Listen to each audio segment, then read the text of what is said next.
Dinghai Fusheng Records. Chapter 9. Chang'an. Why are you following me again? Didn't we agree to let bridges be bridges, and roads be roads? After the meal, Chen Xing walked on the bustling street and realized that Xiang Shu was actually still following behind him. So you can walk on this street, but I can't. Xiang Shu asked with an indifferent expression.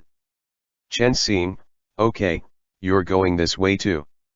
Where are you going? Both of them were standing in the middle of the main street as they glared at each other, and for a moment, neither of them speak. On second thought though, Chen Xing realized, Yi.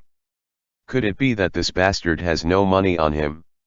He had asked for his medicine bag back from Xiang Shu on the way here, and Xiang Shu had returned it to him. He hadn't gotten a lot of gold from when he robbed the bank, but Chen Xing didn't see him use any either, so when did he spend it all? Are you seeking shelter with a friend too? Chen Xing scrutinized Xiang Shu from head to toe. When he saw how dusty he was all over, he was dissatisfied and said, "Clothes make the man. If you seek shelter with a friend looking like that, you'll just be looked down upon. Forget it, I'll buy you a set of clothes, follow me." Chen Xing asked around for directions and bought ready-made clothes for himself and Xiang Shu in Chang'an garment shop. Do you want to take a bath? Chen Xing asked. Chen Xing thought about it, then took Xiang Shu to a public bath to wash up. Along the way, Xiang Shu didn't utter a word and didn't pay either. He just stood behind Chen Xing and watched, waiting for him to pay, and followed him wherever he went without even making a sound. I really miss that killer Dage. Chen Xing was already used to Xiang Shu's attitude, so he soaked in the bathhouse pool and entertained himself by playing with his towel as he said casually. He's not a killer. Xiang Shu came down as well and soaked in the pool. I know, he's a swordsman. Chen Xing answered, I was just saying that. He doesn't seem to have much money on him either. He's not a swordsman either. Ever since Fei Tian Ye left, Xiang Shu seemed to talk more. Chen Xing. Then what is he? Chen Xing asked tentatively. He didn't know why, but he always felt that on their way here, there was a faint trace of some sort of competitiveness between Xiang Shu and Fei Tian Ye, like the mutual apprehensiveness and vigilance between martial arts experts. However, Fei Tian Ye himself admitted that he wasn't Xiang Shu's opponent, so why did Xiang Shu pay such special attention to him? Xiang Shu said coldly, I don't know. Then he picked up a small folded knife folded by the pool, lowered his head slightly, and faced the surface of the water as he shaved. Do you need help? Chen Xing asked him, fearing that Xiang Shu would scratch his face, then helped him shave along the side of his face from his temple to his lower jaw. Xiang Shu was imprisoned for half a year without any sunshine, so his skin was really fair, but he was still quite good looking.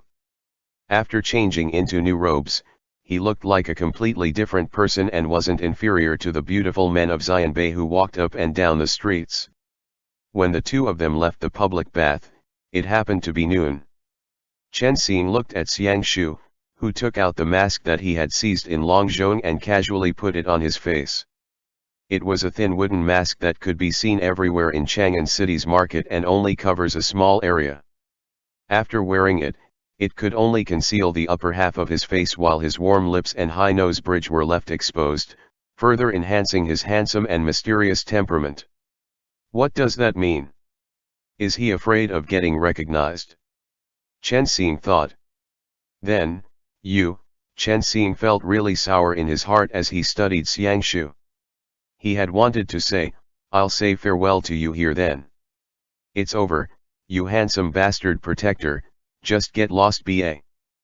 But those words could never leave his mouth no matter what. Yet Xiang Shu mounted a horse, and Chen Xing quickly cried out, Ai! My horse! Previously, the horse that Xiang Shu rode from Xiangyang to Chang'an was a great Qin's official horse, so he naturally couldn't ride it into the city. At present, only Chen Xing's horse was left for the two of them, and if it was snatched away by Xiang Shu again he would be left without one. However, Xiang Shu didn't spur the horse to leave and just stared at Chen Xing from atop the horse. "Where are you going?" Xiang Shu said impatiently, "Get on the horse." Chen Xing thought, "You're going to send me there?" Looking at this situation, Xiang Shu most likely just wanted to take his horse again. Forget it, let him send me to my destination, and I won't need the horse anymore anyway, it won't hurt to let him ride it. "I'm going to the west side of the city, the Wen residence." Chen Xing said grumpily, "Send me there and you can take the horse away after that ba." Both of them shared a mount, and Chen Xing couldn't help saying, "Why are you so rude? Do I owe you something? Do you still want your face anymore? Xiang Shu, say one more word and I'll throw you down right now." So Chen Xing had no choice but to stop talking. He hugged Xiang Shu's waist from behind as he was taken across Chang'an's main street and felt somewhat uncomfortable. Then, he smelled the faint scent of honey locust soap that wafted up from Xiang Shu's body and all sorts of feelings welled up in his heart. Which tribe is this guy from? Chen Xing couldn't help but wonder.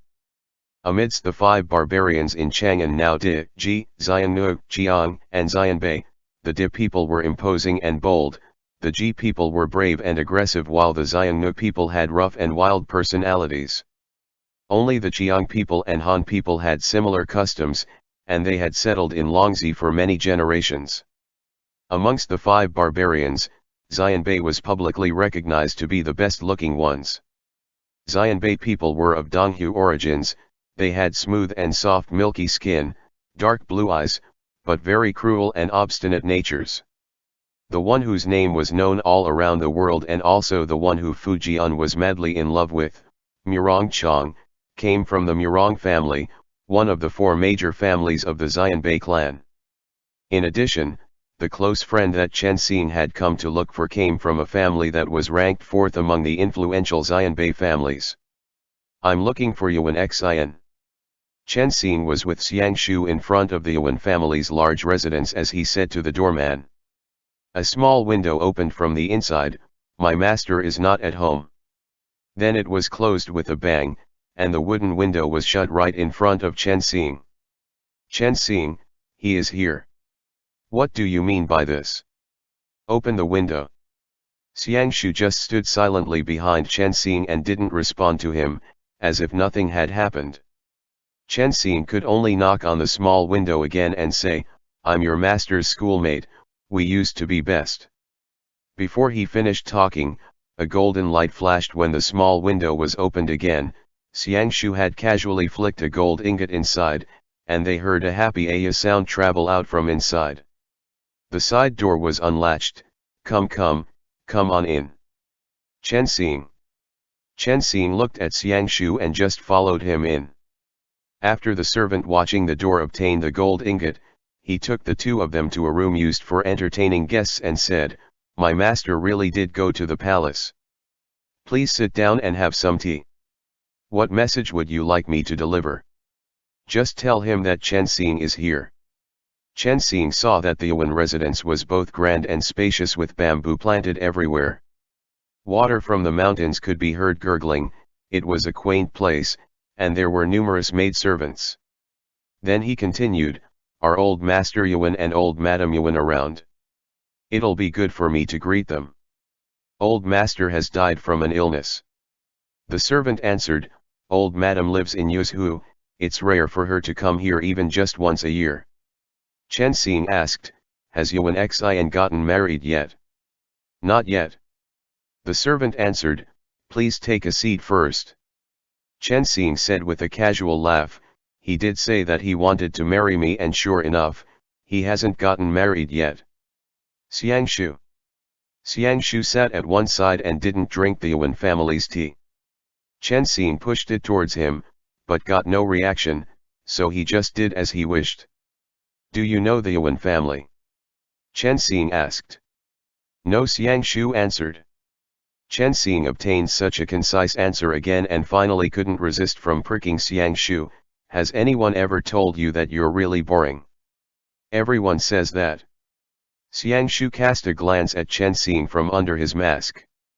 Chen Xing said, I think the two of us have to talk truthfully and openly between ourselves. But when he said this, Chen Xing also thought it sounded a bit strange. The heart lamp choosing a protector was all just one-sided wishful thinking on his part. To Xiang Shu, they were strangers, so why would he be obligated to talk to Chen Xing? Xiang Shu finally picked up the teacup, took a sip of tea, and looked at the cup in his hand. Chen Xing really wanted to chat with Xiang Shu. On their way here, he always felt like the two of them had a lukewarm relationship. Yet after saying that they would completely part ways, Xiang Shu did not leave after they bid farewell to Feng Qianjun.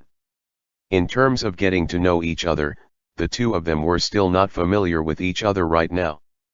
An idea occurred to Chen Xing: perhaps if he were to take the initiative to talk about himself, he would be able to extract a few words from Xiang Shu. Yuan Xian and I started schooling together when we were young. Chen Xing explained. Do you know what schooling means? It means being instructed. We Han people have to memorize the 1,000-character text, heaven and earth, profound and primary, flood and desolation of the universe. You Hu people don't have. I'm a Hu, not a pig. Xiang Shu answered earnestly, in your people's eyes, as long as someone isn't a Han, would they all be illiterate idiots who only eat raw meat? So Chen Xing could only say, when my father was still alive, many people in Jinyang looked up to him. If one thought about it carefully, Chen Xing's family could also be regarded as descendants of a prestigious family. His great-great-grandfather was Chen Ping, one of the founding heroes. He came up with 6 ingenious strategies. During the last 2 generations of the Great Han Dynasty, the Chen family were all scholars, and Chen Xing's father was a learned and famous scholar of Jinyang in his generation. When Yuan Xian was 11 years old, the good time for his studies to begin had been delayed, so his father sent his only son to a private school run by the Chen family to be educated.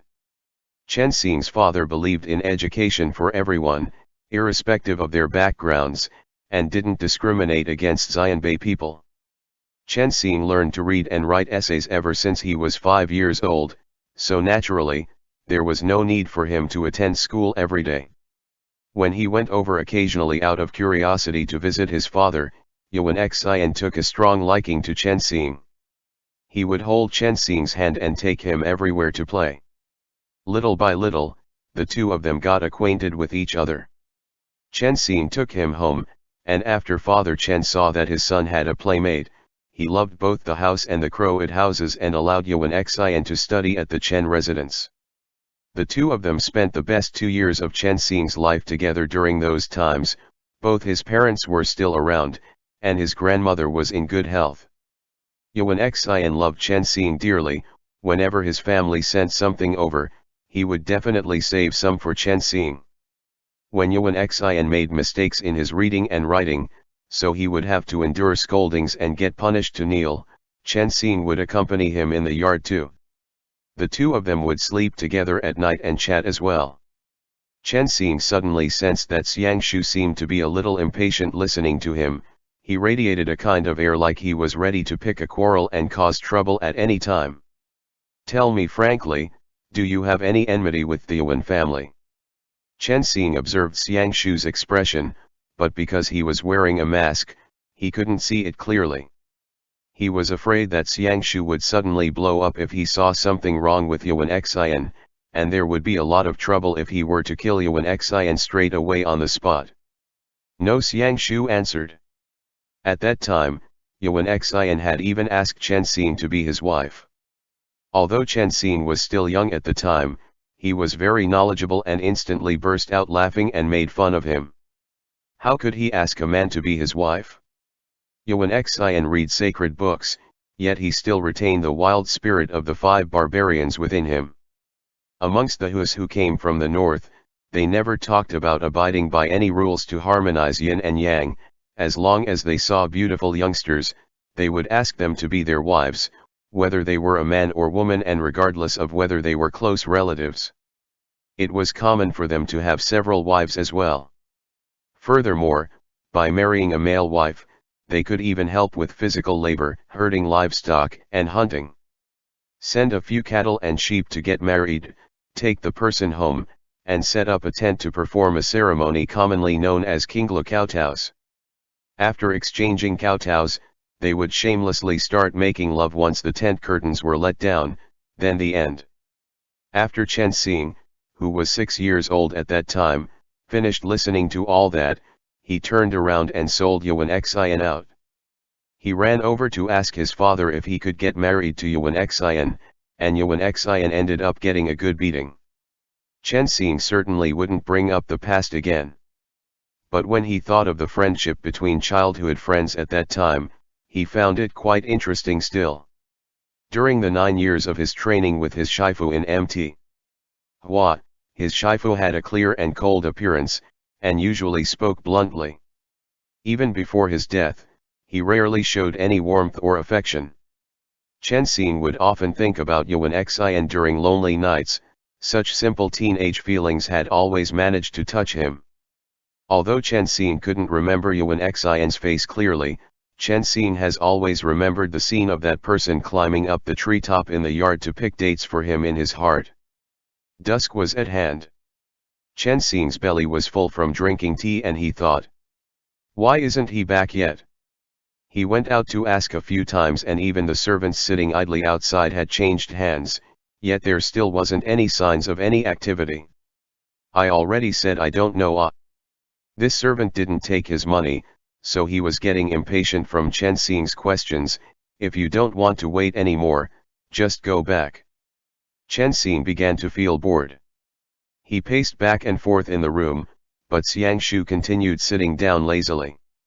He had one foot raised that he placed on the tea table, and even though he didn't look like a Hu, that sitting posture of his was just like how Hu people appeared, as if they were saying, the heavens are great, the earth is great, but I am still the greatest. He minded his own business as he fiddled around with a dagger in his hand. It was the one he had seized from Chen Xing before, although Xiang Shu had already returned his medicine bag to him on the way here. Chen Xing felt really discontented. This family didn't even ask him to stay for dinner, so they must not care much about him at all. Whenever he visited the Yuan family when he was a child, he was always treated with great hospitality. Suddenly, he heard someone shouting not far away, as if passing on a message that said Master asked for wine. He's back. Chen Xing muttered to himself. He was back a long time ago. It was rare for Xiang Shu to speak. Chen Xing, and how do you know that? You heard him. Chen Xing left the room and said to the servant, I want to see your family's master. I already said that he's not back yet. The servant said. I heard someone ask for wine to be prepared. Chen Xing was about to walk to the main hall when the servant said, AI. Stop right there. You dare act wildly here. The servant went up and wanted to drag him back, but his neck was pinched with 2 fingers by Xiang Shu, who was behind him. Within an instant, everything before his eyes went black, and the servant fainted and fell to the ground.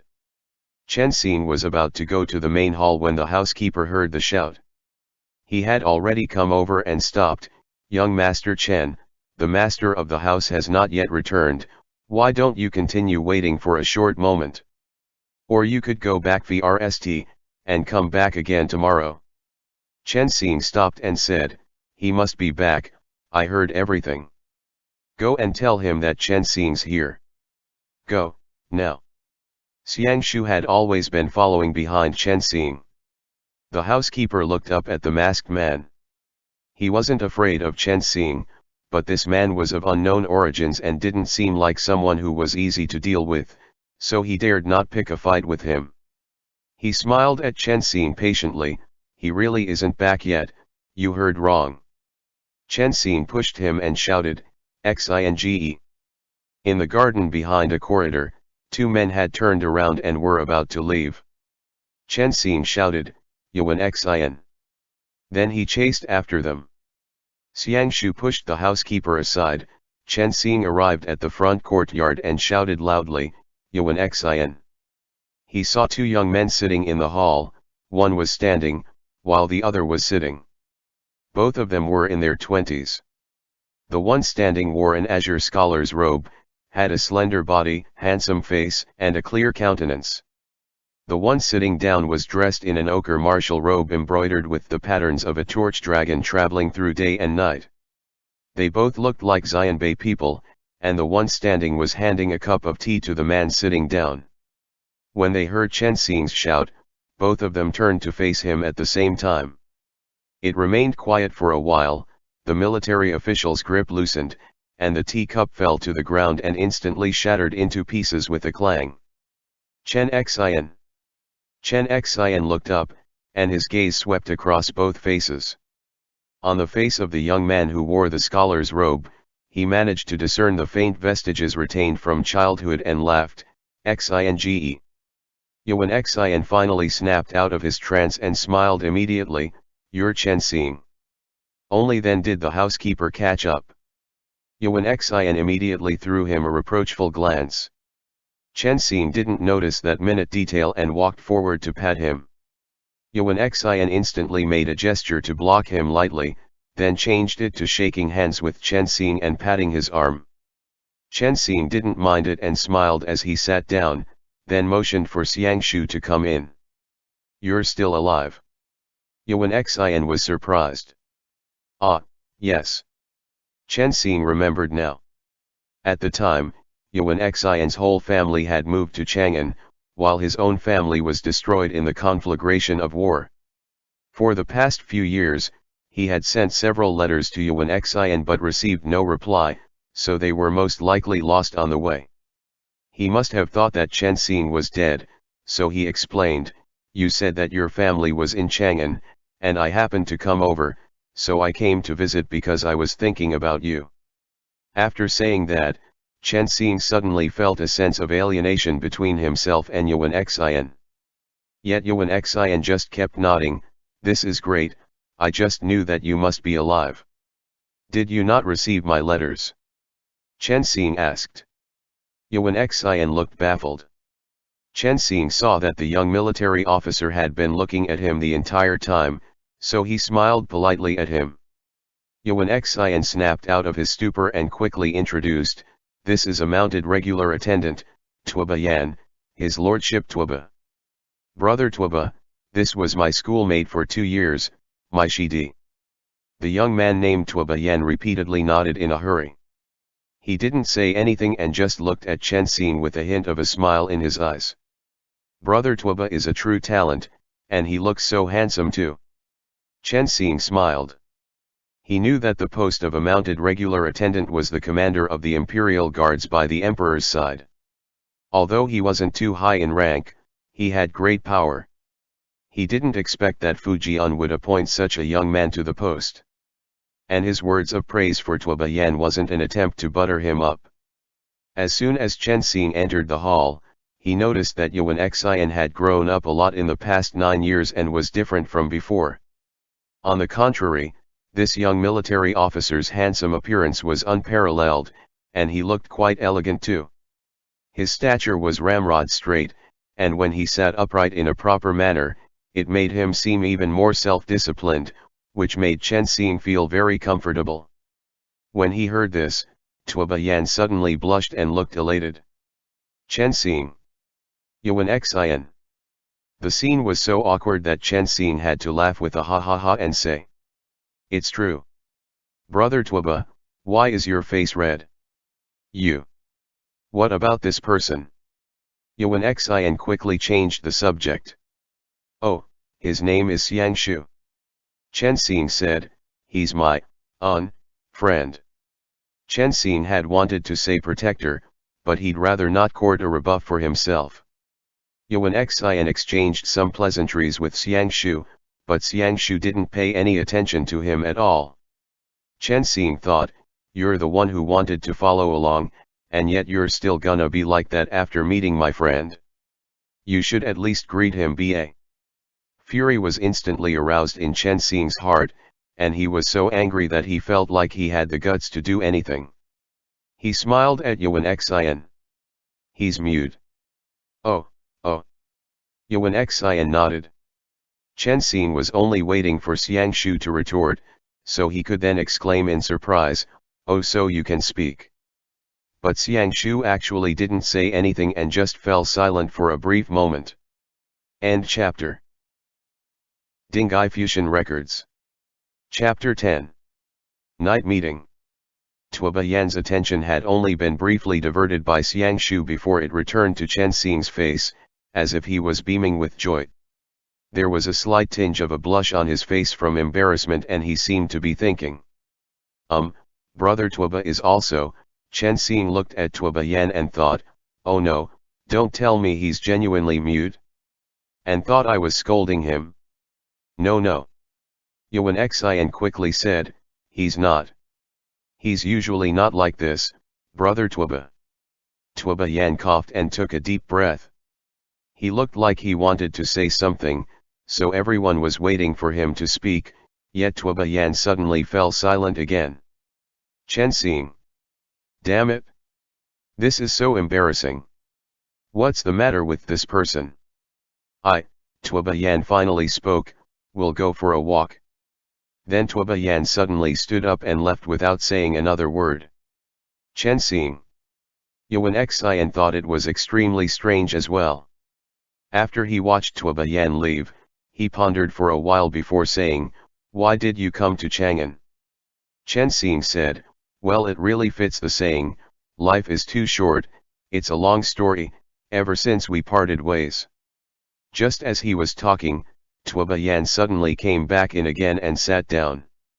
Chen Xing. So Chen Xing had to stop for the time being. After all, with an outsider around, he didn't want to talk too much about matters concerning exorcists. He didn't know why, but it was as if the unforeseen events on Mt. Longzhou made him feel that if such strange forces existed, then it would be safer for him to not publicize his identity for now. Exorcists and the Yao tribes have always been at odds after all. Never mind, Chen Xing smiled, there'll always be an opportunity to go into details next time. I have too much I want to say to you. Yuan Xian nodded approvingly, that's true. Where are you staying in the city? When Chen Xing heard that, he instantly felt a little disappointed. He thought that Yuan Xian would say, you can stay here first, and after accompanying his guest, he would go look for Chen Xing to chat with late at night. However, there was no need to recklessly surmise like that, so he simply said, I had just arrived in Chang'an this morning and came to find you once I entered the city. You just came. Tuoba Yan suddenly said this. Yes. Chen Xing quickly laughed with a, ha ha ha. Tuoba Yan shot Yuan Xian an inexplicable look. Yuan Xian was a little puzzled. He pondered for a while, then said, then the Songbei residence in the west of the city is not bad. I won't keep you for dinner then, you should have a good, long rest first ba. Chen Xing. Tuoba Yan wanted to say something at once but held back. He suddenly remembered that there was still a Xiang Shu in the hall, so he cast a doubtful glance at him. Oh. Chen Xing answered, okay, I won't hold you up any more then. And thus, Yuan Xian ordered his housekeeper to send the guests off. He hadn't even offered Chen Xing tea. Chen Xing finally understood apparently, he was the one who was ignorant. Xinge. Chen Xing had just left the hall when he suddenly turned around. Tuoba Yan was watching Chen Xing leave, while Yuan Xian seemed to be thinking about something. When he heard this, a smile appeared on his face again as he politely asked, what is it? Nothing. Chen Xing smiled with relief, I hope to see you again. Yuan Xian lifted his hand slightly and didn't even get up, which could be considered a farewell. After they left the Yuan residence, Chen Xing walked out of the alley on foot and continued walking on slowly. Darkness had fallen, and the sky was full of stars. Xiang Shu was still following behind Chen Xing. Chen Xing suddenly said, I've let you see me make a fool of myself. Xiang Shu glanced at the Yuan residence in the distance without answering. Do you have any money? Chen Xing said, I've finished spending all of mine. No, the gold ingot Xiang Shu threw into the Yuan residence was his last one. So, Chen Xing could only stand by the roadside and sigh a little sadly. His shifu taught him little about the ways of the world. Most of the time, he had just ordered Chen Xing to read books since he said that books had everything in them. But no matter how many books he has read, Chen Xing still couldn't understand why Yuan Xian would turn into what he's like now after 9 years. He was the least interested in learning how to observe people and how to be tactful. Now that he recalled Yuan Xian's appearance, he realized that he was quite different from what he was like 9 years ago, as if he was now a lot more worldly wise. Xiang Shu said, "Where are you going?" "Staying in an inn." "Chen Xing, how are we going to stay in an inn without any money?" "Wait here ba. Or go look for Feng Qianjun." "But Feng Qianjun probably doesn't have much money either." "Xiang Shu, wait." "Chen Xing, wait for the heavens to give me money." "Wait patiently, there'll be some in a minute." "Xiang Shu." Chen Xing said, "I've told you before that Upiter is part of my fate. I'm very lucky and have never lacked money, just watch ba." Before the time taken to drink a cup of tea passed, an official's carriage drove over from the long street with a lantern in front of it. Its driver was a handsome young lad, dressed in a bright steel armor of one solid color, who rode a tall and big horse. The carriage suddenly stopped in front of the road. Chen Xing said cheerfully, "Now that's right." "Xiang Shu." Those few guards dismounted one after another, drew the curtain, and quickly said, "Young Master Chen, my master would like to invite you onto the carriage to have a word with you." "Who's your master?" Chen Xing thought, "This person seems rich. Wait, no, why would he call me young Master Chen?" He was about to get on the carriage when Xiang Shu pressed down on Chen Xing's shoulder. He answered, "Come down if you want to talk." When the one in the carriage heard Xiang Shu's voice, they alighted in just a few steps. It was Tuoba Yan. "Chen Xing." Tuoba Yan smiled, "Why are you here?" Chen Xing didn't expect to see him at all. He had just left not too long ago, so how could he bump into Tuoba Yan here?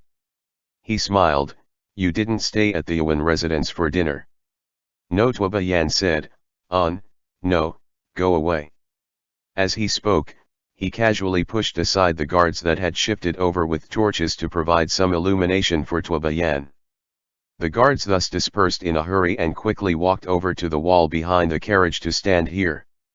"Chen Xing, you've just arrived at Chang'an and aren't familiar with the place and people here." Tuoba Yan said, "Why don't you come to my residence to stay for a few days first? Although my humble abode is a little crude, it has already been cleaned up enough to be suitable for welcoming guests. I sent word back just now to ask them to make preparations beforehand." Chen Xing was delighted and was about to happily say, "Okay," when Xiang Shu said, "Not going." "Chen Xing." Chen Xing thought, "What does this have to do with you? What on earth does this have to do with you?" Chen Xing looked back at Xiang Shu, but Xiang Shu's hands that were pressing down on him never left his shoulders. Chen Xing couldn't budge an inch because Xiang Shu was holding him down. Tuoba Yan glanced at Xiang Shu and frowned slightly. Chen Xing suddenly felt like the atmosphere had turned somewhat strange. "Go," Xiang Shu said calmly. "Wait." Tuoba Yan and Chen Xing quickly spoke in unison. Tuoba Yan suddenly remembered something. Wasn't this man a mute?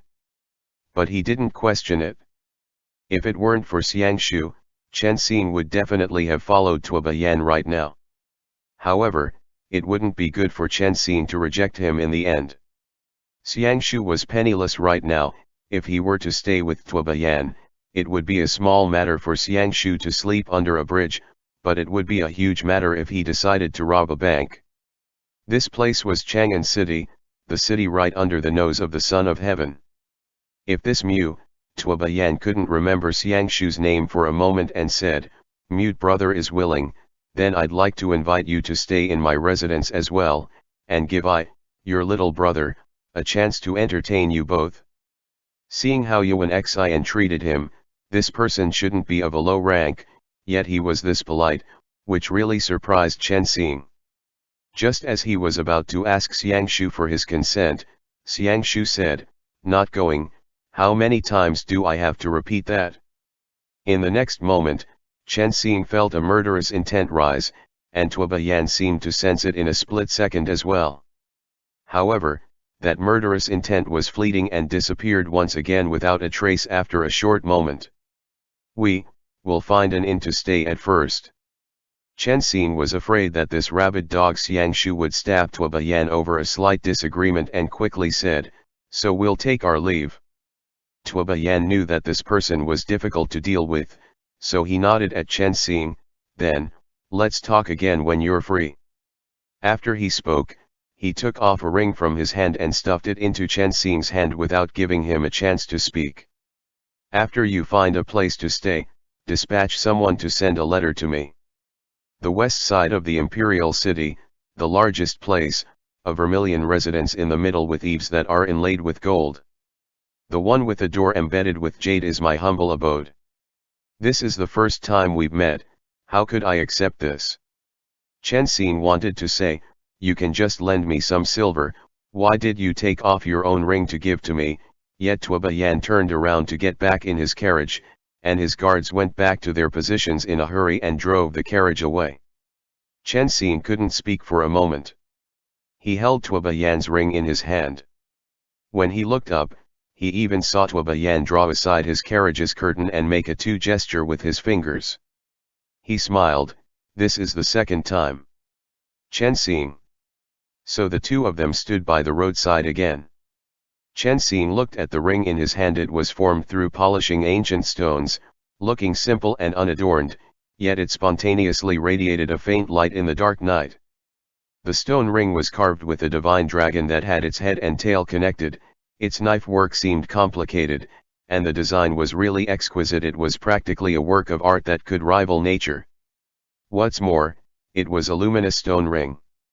Chen Xing had seen many precious items ever since he was a child.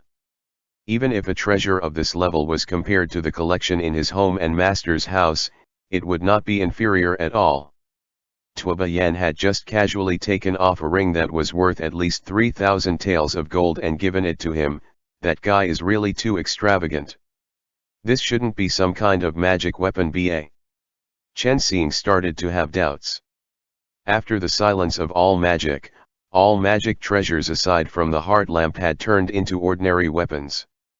What if it was a magic weapon? Can this be pawned? Chen Xing thought that this couldn't be exchanged for money either. What was Tuoba Yan's identity? The commander of Fujian's own army. If he took this to a pawn shop, everyone would probably be able to recognize it and immediately report him to the authorities. Now what? Xiangshu finally asked. "Wait for a little longer ba," Chen Xing despaired a little, "wait for the next batch of money." But no one else arrived. Chen Xing thought it was a bit strange. This shouldn't be usually after waiting for this long, some sort of fortuitous encounter should have already happened by now. After a full quarter of an hour later, Chen Xing said, "Did I better close shop for the day? Why don't we seek shelter with Feng Dage?" Yet Xiangshu turned around and just left. Chen Xing said, "Where are you going?" Xiangshu didn't answer. He walked in front the whole way while Chen Xing followed at the back. They crossed through the long street. Chen Xing wasn't familiar with the place and just saw that the farther they walked, the more desolate it became. Were they finding a place to spend the night at? It shouldn't be ba, there are so many people on patrol in this street.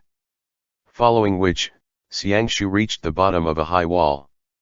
There was a huge gate painted with red lacquer not far ahead, so Xiangshu walked straight over. "Chen Xing, what are you going to do?" "Find a place to spend the night." Xiangshu answered. There were two guards at the red lacquer gate. When they saw Xiangshu coming over, they said, "Forbidden area. No one is allowed." Xiangshu wielded a steel sword in hand and made two moves with his sword still in its sheath. The guards stopped talking abruptly and fell to the ground in an instant. Chen Xing was surprised and quickly said, "Don't attack soldiers." It's not like they provoked you. Xiangshu just kicked half of the huge wooden door so hard that the hinge on the lower half of the door fell apart, and the door swung inwards. With the sword in hand, he walked through the door. Chen Xing chased after from behind and quickly cried out, "Ah! Do you know what you're doing?" Xiangshu was obviously too lazy to explain. He walked all the way in, and the surrounding soldiers were instantly alarmed. They shouted, "Who is it? An assassin!" Someone was playing a zither in the distance, seeming like the master of this place. The music of the zither sounded very natural, like big and small pearls that were falling onto a jade plate with tinkling rings. A large group of soldiers rushed over, each with a weapon in hand. Xiangshu's fingers that he held his sword with followed the sound of the zither and tapped along thrice rhythmically. Start. All Chen Xing saw was a shadow flash past in front of him. Xiangshu swept by with a whoosh, and all the soldiers instantly fell like paper dolls in a shadow play as they all dropped and lay sprawled all over the ground. Immediately afterwards, Xiangshu went forward and slowly passed by the group of guards. The guards were spread all over the ground in a mess and kept groaning. All of them had been knocked down by a sheathed sword, yet no one had died. Chen Xing was in great panic. He wanted to pull Xiangshu away, but the zither paused. Xiangshu stepped into the corridor behind the garden and seemed familiar with the place as he walked towards the huge residence. As they got closer to the sound of the zither, guards in all directions began pouring out endlessly. As soon as a guard appeared, he would be knocked down by Xiangshu. Jab, stab, sweep, graze, Xiangshu never stopped walking, and wherever he walked to, guards would fall. The sound of the zither grew urgent. Xiangshu's sword had not yet come out of its sheath, yet it was as if it had split apart a curtain to waning lamplights. Not a single one of them could rival him. The zither stopped. "Keep up," Xiangshu said. "Wait." Chen Xing ran quickly as he followed behind Xiangshu. He reached out to pull at him, but Xiangshu turned a corner into a magnificent residence. The interior was bedecked with brilliant jewels and almost blinded Chen Xing's eyes. Two beautiful women inside were playing a zither, and once they saw Xiangshu, they shrieked and the sound of the zither came to an abrupt halt. Yet Xiangshu pushed open the side door and walked through it. "Where is this?" Chen Xing said, "Please excuse us, we entered the wrong place by mistake and accidentally entered a land of treasure. We'll leave right now." Xiangshu passed through 5 to 6 rooms in succession, and in every room people screamed in panic. Some ran away in a frenzy while others pleaded for mercy, and Chen Xing finally realized a problem. "This is the palace." Chen Xing's soul scattered at once. He shouted, "Xiangshu! Stop walking! This is the palace. Let's run!" Chen Xing chased Xiangshu and arrived in front of an enormous drill ground. Sure enough, this place was the Viang Palace, and the two of them had just barged in here from the imperial garden. They passed through all the imperial concubines' rooms and arrived at the front of the Denming Palace. The palace had already been sent into a complete frenzy. Imperial guards appeared on all sides and rushed to the drill ground outside of Denming Palace, surrounding Xiangshu and Chen Xing within. Tuoba Yan had just returned home and didn't even have time to change his clothes before hearing that an assassin had appeared in the palace. He immediately rode a horse to the palace, dragging a long dagger axe with him as he rushed onto the drill ground, only to see the bright illumination of torches that turned night into day. 20,000 crossbows were pointed at the two assassins in the middle of the drill ground. "Where are you assassins from?" Tuoba Yan said.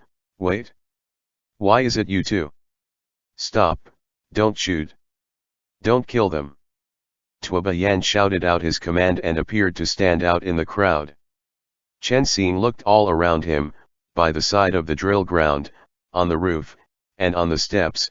Guards filled the area in front of the imperial court. With just one command from Tuoba Yan, the two of them would be shot until they turned into meat paste. "Brother Tuoba," Chen Xing said in a hurry, "it has nothing to do with me, I was just held hostage by him. Xiang Shu interrupted Chen Xing and faced Denming Palace as he shouted, Jiantio you. Get out here. I have matters to discuss with you. 20,000 people were in a sudden uproar, only because that form of address had not been heard in Chang'an for too many years. Yet a loud voice resounded from within Denming Palace that laughed, Shula Kong. Where on earth have you been hiding for the past year? On the other end, the Qin army was clustered around a burly man dressed in a cloth robe, and this bearded, robust man walked down the steps. The robust man casually pressed down on the iron crossbow of an imperial guard, and the sound of crossbows withdrawing rang out in the surroundings. Immediately afterwards, several military officials ran out quickly with astonished looks on their faces. They looked at the robust man, then at Xiang Shu. Tuabayan, Your Majesty. Fujian. Chen Xing was already dumbstruck. Xiang Shu took off his mask and threw it aside. All the civil and military officials instantaneously cried out in alarm. Great Chen Yu. That title was like a clap of thunder exploding next to Chen Xing's ears. Great what? Chen Xing was baffled. Xiang Shu, they called you great what? End chapter.